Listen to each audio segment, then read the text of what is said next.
Hello and welcome to the Detail Entertainment Media Podcast. We're back after quite a while, and I'm here today with George and James. Yo, how's it going? Hi. Yeah, so seeing as this is probably going to be the first thing that we publish after our long absence, we would just want to say we're back, and we haven't forgot about anything that we're doing. We are still producing. I'm going to be doing a vlog later in the week, which is probably going to explain a lot more about where we've been. But we're still making all of our productions, we're still working, and hopefully from now on we're going to resume normal service with the podcast. So we're going to go straight in. Well, minus the videos. So we're going to go straight in with our first topic, which is the Star Wars The Last Jedi trailer that popped. Did it pop yesterday? 2 or 3 days ago now, I think. Yeah, so we're recording on the 12th. So it was 10th, 9th when it came out. I cannot wait. They are finally introducing into the Star Wars saga the Grey Jedi. Well, that is what I think anyway. Yeah, 9th is when it released. Not Jedi, James, because Jedi will be no more. It will just be Fine, Grey Force user. Just good old Force people that aren't good or bad. The most powerful of Force users are those neither who good walk nor in bad. the grey. Well, they use both light and dark techniques. Well, if you think of it like in Dungeons and Dragons terms, they are neutral. Not neutral good, not neutral evil, just neutral. Also, it's like they're guessed out, so they can be 2 classes and they get double the skills and they just fuck everything. Yeah. Yeah, pretty Exactly. much. Dual specking. But they are stronger than any other Force user. Yeah. Well, because they're not blocking themselves off to any powers. They can just exactly. use everything. They have access to both sides of the Force. Yeah. So together. some specific things from the trailer. Andy Serkis as what's the big wrinkly dude called again? Snoke. Yeah. Snork. You don't know nothing, Jon Snoke. So yeah, he's just awesome. I love everything he's in. He's such a good mocap actor. He's absolutely fantastic. His voice is just so good. That man is motion capture, basically. Yeah. They don't call it motion capture anymore, do they? They call it performance capture because it's not just motion anymore. It's everything. Yeah. I was going to say it's an ever evolving technique, basically. So yeah, of course it's going to come up with different things. But do you want to know something I'm actually really excited for in this trailer? The different animals. Like they've really gone out with new creatures and things so like that. Cute. They're introducing one of them. new alien creatures. It is quite an interesting turn. Well, it's because they're running out of famous actors. That's a problem. Because they're killing them all off. Well, that's the thing. See, like I said, they're regretting killing off Han Solo now because they've lost their last connect. Well, other than Mark Hamill, they've lost their connection to the original series. Yeah, I think that could be Carrie Fisher. Well, I imagine they've got a good because we have older actors now, or even young actors, to be honest. When they're starting a film, they'll take like basically full 3D scans of their body so that they can implement them better, and then so hopefully that if something like this happens, it'll look a lot better than Grand Moff Tarkin did in Rogue One, because that was built after he was dead, and it was like an actual scan of the face. Mind you, for what they did, that wasn't a bad job. Like it wasn't great. You could tell. Yeah, it didn't. It felt a bit wrong. Yeah, but I'm glad they did it anyway. Although to be fair, moving back to the story. Sorry, thing that I'm wondering about, or I'm most curious to find out, is who is Snoke really? Yeah. Because there's a lot of speculation about who he is, like he's actually Darth Sidious's master who survived, but then there's one predominant theory out there, which is I'm going to call it a void user, as it were. So basically, he's a hungering Sith who feeds off the energies of Jedi's souls. I genuinely, for a second there, thought you were going to say he feeds off the NHS. I was like, oh. Yeah, the NHS. No, Donald Trump. So you know all the Jedi spirits that are floating around doing their thing in blue form? Yeah. He's supposed to feed off them. And the predominant theory is that he got awoken by the culling of the Jedi, because all of a sudden all these Jedi spirits were floating around, doing their thing, moving on, and he was like, "Wait a minute, it's dinner time." So that's why he woke it's a buffet, up. basically, all you can eat buffet.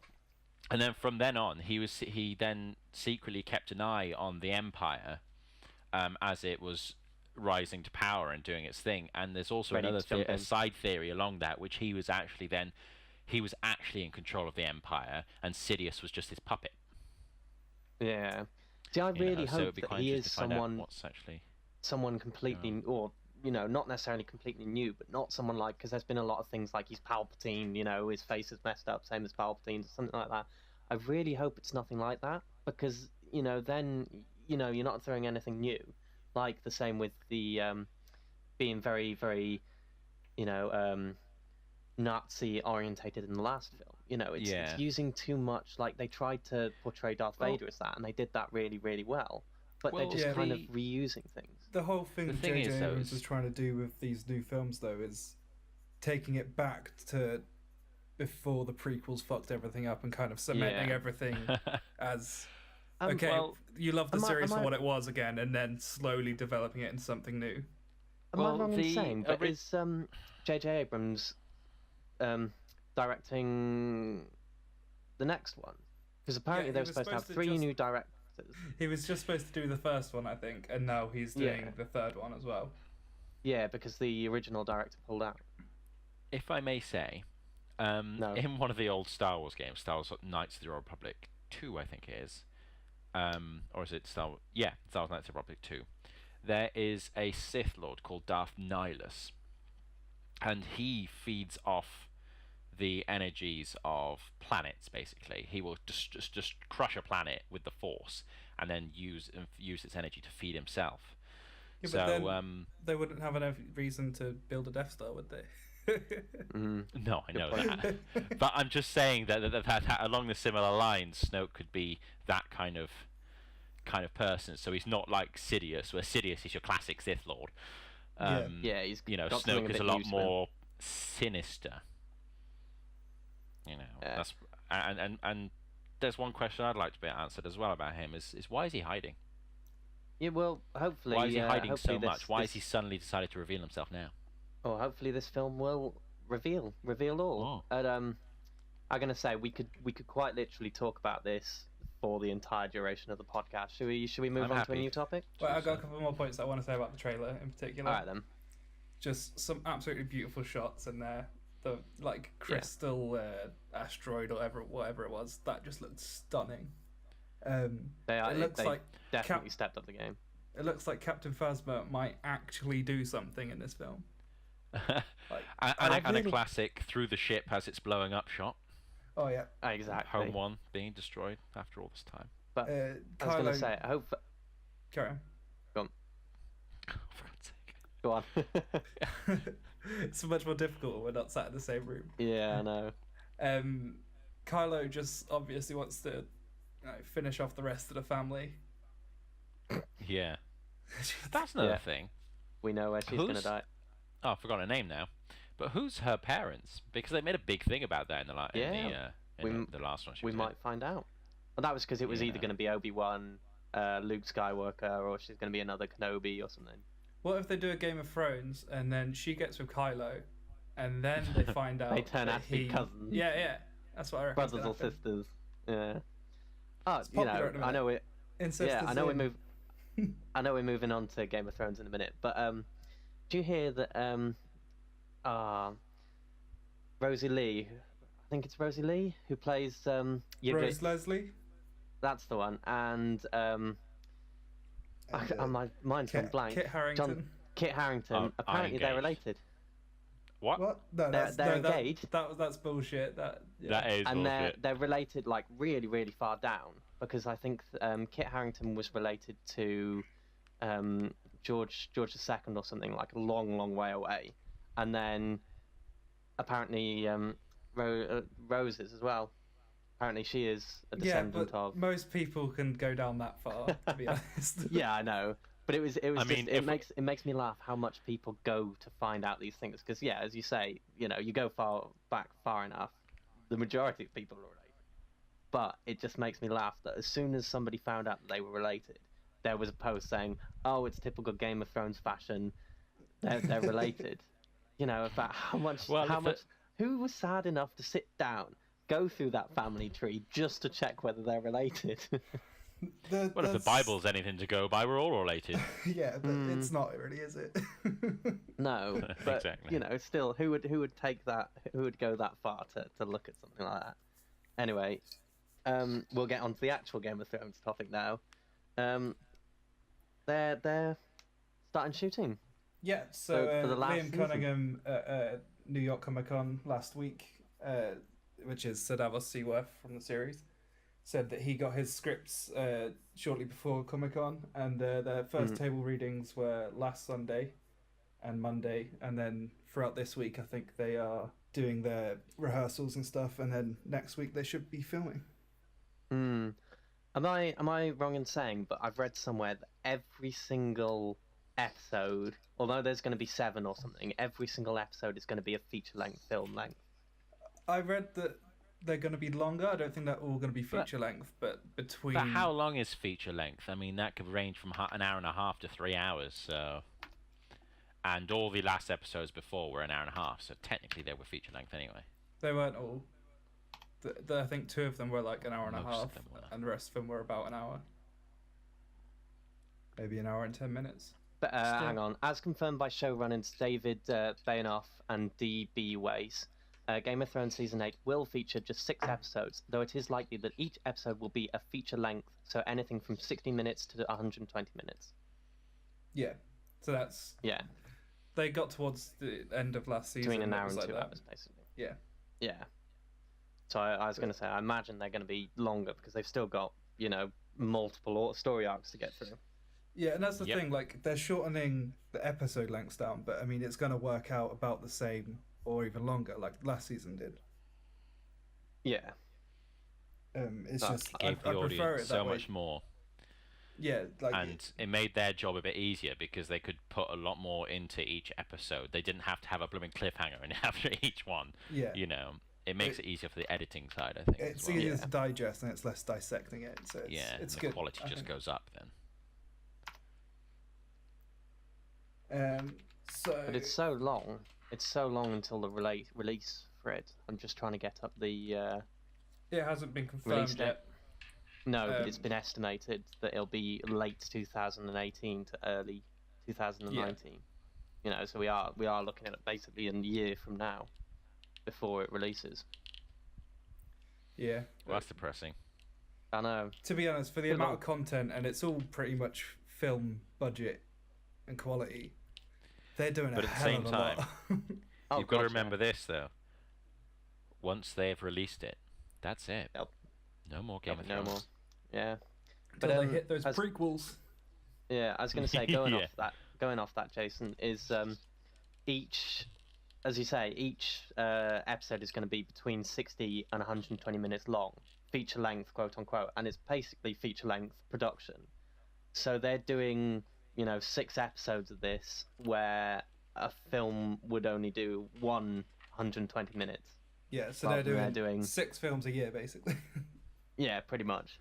So I think that's pretty good. If you're looking for a sequel for a film, how long have we've waited a year for the Star Wars films, and although Well, it's that's 2 how years they're each, rolling really, them out, isn't it? well, yeah.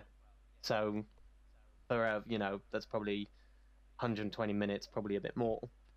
We're still. Well, that's the thing, see. Disney promised a film a year for 6 years, and we were all thinking, oh, how the hell are they going to do that? And then Game of Thrones is just basically like, yeah, we're going to basically put 6 films out in a year. Yeah, Well, pretty much. I mean, Star Wars budget is very different. Well, And yes. production quality and... Well, not so much quality, but just what they have to produce, where everything's pretty much CG and... Yeah, This is it's true. mental. But yeah, it's... I want next season so much, but I also don't want it at all, because then, like George said, it's done. Here, Like season I 8 said, of Game of actually. Thrones shaping up to be the most expensive yet, with each of its final episodes costing HBO at least 15 million each, which isn't that much, really. When we're No, talking, not compared to a film. No.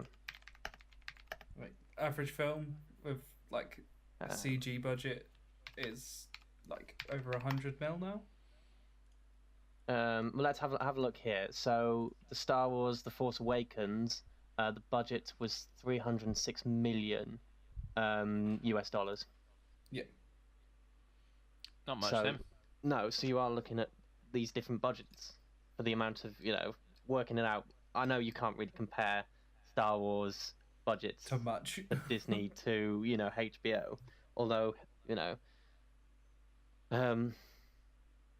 yes, you are looking at hell of a lot for both, really, for what they're doing. I think, in all fairness, Game of Thrones is probably making the most out of the money that it's got. Oh yeah, definitely. Whereas Disney's got the money to throw at it. If something, if you need more animators or something, here, here's another 20 million. Yeah. Or whatnot. So, I think they're doing very well for the budget that they've been given. If only we could just get a shred of that money. I know. Give us $1 million and we could do wonders. But yeah. Anyway, right. Should we move on? Yeah. So next up is the Oculus Go, which is set for release early 2018, I believe. And Oculus Go is a basically completely self-contained and portable VR device, so you don't have to hook up to any computer or anything, and it won't have the sort of Joy-Cons that you can use in the space, but it'll have its own controller. Yeah. So are you saying that it's it's basically its own console in a way? So it's a self-standing device, and you can plug USBs or whatever into it to get new worlds. For what I believe, or just download it. I guess you could link it up to a computer and then download things for it. I was going to say, I'm liking the sound of it. Myself, I'm not a fan of VR, but to not have, for those who have used it, one of the big things that I've noticed is that, you basically look like you're plugged into the Matrix with something coming out the back of your head. Yeah. And you're limited to the space that you've got. Yeah, so it'll be completely untied to anything. So this sounds like you could take it outside, and go into a field and go play starships in the middle of the field. One of the best parts of it is that it'll be a price point of $200. That's not bad, considering the Oculus is about 600, isn't it? Yeah, I think it's locked in at 400 as lowest, I think. Yeah. So it's half the price. And well, the one thing I've always said about VR is that it's just not going to take off because it's far too expensive, and doing it for $200, or starting at $200 as they say, is a good step to take to try and make it more popular. Yeah. Well, yeah, I'm hoping that it goes well. Because I think I'd try. Sorry, Jay. It's only going to be a gimmick until everyone has one. Yeah. Yeah. Companies with the high budgets that make very high quality games just can't afford to put that much effort into something that just people can't buy because no one has the space or no one has the actual console to use it. This is what I said about 3D TVs. Is no one was multiple things. It goes into the VR thing. Nobody wanted to buy 3D films because nobody wanted to buy a TV and wear the glasses. Nobody liked to wear things on their face, so nobody bought the 3D TVs. So and look where it's, nobody made films for TV for 3D. Yeah, 3D TVs aren't really around anymore. It's all about 4K. It's all about the higher quality. Yeah. Higher quality rather than the new gimmick, as it were. Which just ends up stressing me out because I've got to wear 2 pairs of glasses.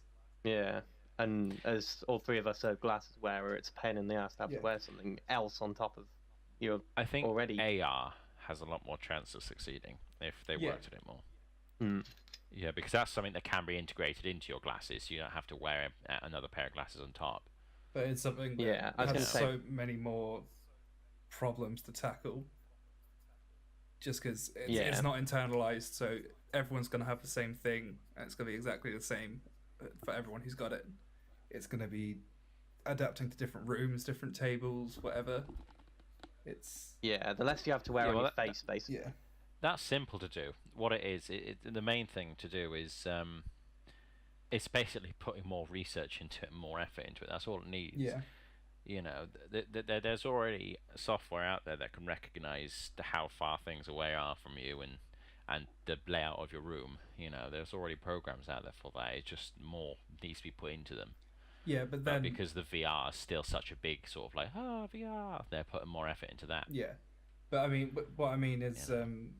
yeah, the technology's there to actually assess it, but then for a content creator to actually standardize their product across all these different services and everything, that It needs to be worth it. it's far more difficult to kind of have that work, if you know what I mean. Yeah. Well, yeah, but at the same time, think of it this way: you could do a combat game without any physical connection. Like, for instance, you could do like a Dragon Ball Z type thing, firing energy balls at people. That's always possible. You can have a Yu-Gi-Oh card game in the middle of the beach. That's actually been done. Yeah. You put all the cards down, and the creature comes up and it's all animated and stuff. Yeah. I'm gonna There say are I do applications think for it. after VR has had its come and gone, they will work on AR and push augmented reality into a new state. Yeah, I think it's got the most real world Also- applications as well. Yeah, Mm. it's also better for education. I'm gonna say AR. a lot of this we do have to look Well, I at. mean, you Is could it do with might VR, not but- even go onto gaming, as you say. There's a lot of medical practices that use I was just VR thinking and that. AR. I mean, imagine if a surgeon was wearing an AR glasses, and the computer could pick things up that he misses, and it'll just draw his attention to it. Like, for instance, maybe the computer detects, there's a bit of bleeding here, and so it just highlights it on his glasses that there's bleeding there, Yeah. so he can go fix it. I'm gonna say it's already VR is already used as training methods.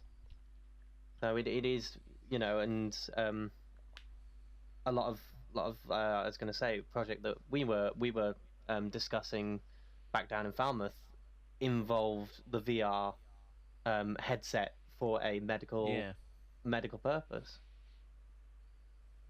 So it will come into its own, hopefully. I'm excited to see where it goes. Personally, I don't like having the headset, but the less weight and things that annoy my face, the more I'm likely to want to get one. Yeah, it's just kind of holograms. slowly removing that latency between real and digital. Like, if you don't feel like you have something in your head, you're going to feel more immersed. And then eventually we'll all have holodecks. Yeah. Yeah, that'll be the day. That's what I Yeah. look forward Should we move on? Yeah. to. Yeah. So this is something that I'm really, really excited about. I wanted to talk about Monster Hunter World. I'm so excited about this. I don't know, James. I don't think you're as sort of interested in it. But what about you, Jason? What are your? I played it on the PSP. Was that? Oh, I can't remember which one that was. Monster Hunter Try, maybe? What was Try? Or was that a Wii one? Try was on the Wii. Then they had I think it was 4 Ultimate, and then they had a one on the PSP, but I can't for the life of me I think remember. they had a couple on there actually, but anyway, I like the game. I didn't really like the controls because I was on a handheld console, so it's never going to be as smooth as on a console. No. Yeah. But I think what it needs is just more power into it. Like, it was great. I enjoyed the game. I enjoyed the mechanics, but it just always felt a bit clunky. Yeah, which is why I was very surprised because they had it on. I played 2 on, I think it was the PlayStation, and then they moved it onto the Wii, which was 3, and then the Wii U had it was 4 Ultimate or something along those lines. I can't remember exactly. And then they moved it on or back onto handheld, and I was really confused as to why they made that decision.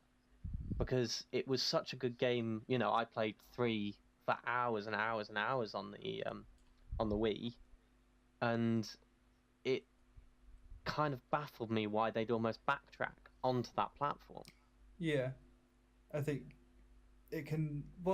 Basically what I want from Monster Hunter is Horizon Zero Dawn with Monster Hunter instead of the giant things. Like, have you watched any of the gameplay? Not yet. Like No. I would, because I'm very, very excited. You know, especially now it's coming on to, because you can get it on PC, you can get it on PlayStation 4, you can get it on Xbox One.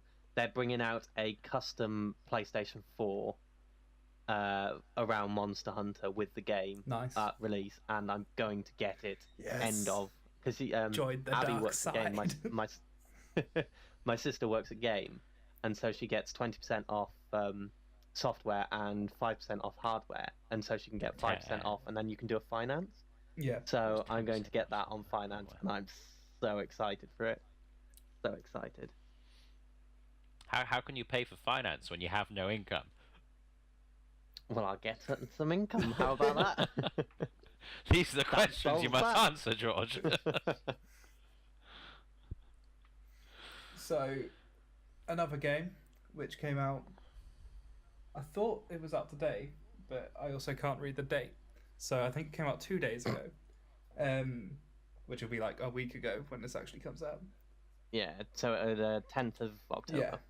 So, I still haven't played the first one. I've got it downloaded on my PC. I just need to find the time to play it. But I really enjoyed Shadow of Mordor. I think just before really this, enjoyed it. James had bought and downloaded it, or is currently downloading. It is downloading right now. It is downloading right now as I speak to you. So in other words, we're going to finish the podcast, and you're going to go straight onto playing. And James, I would love to say yes, but I'd love to say yes, but unfortunately, it's only like 2 megabytes a second. Oh yeah. Oh wow. That Falmouth internet. Yeah. Gotta love it. I was getting much more in the other place, but silly me, I left. Do you have fibre? Yeah, not here. The other place. Get fibre, man. No.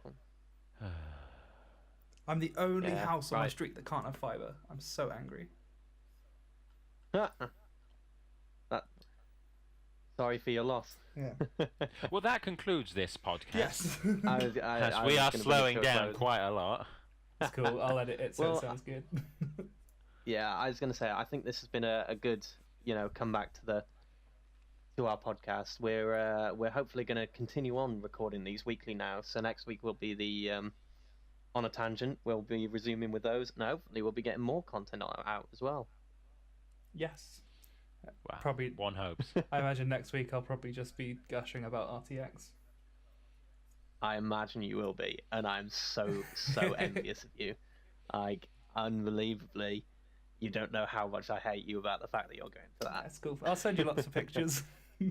As I said, I was actually going to ask you, and I'm going to ask you on the podcast, if you get a chance to get some signatures, can you slip a sneaky little second piece of paper and get me some signatures? I can try, but I'll probably just photocopy them. Yeah. That's good enough for me. That's good enough for me. If you can put when they're writing it, if you can put to George and Jason, I would love you lots forever. No. Just. But it's all mine. It's all mine.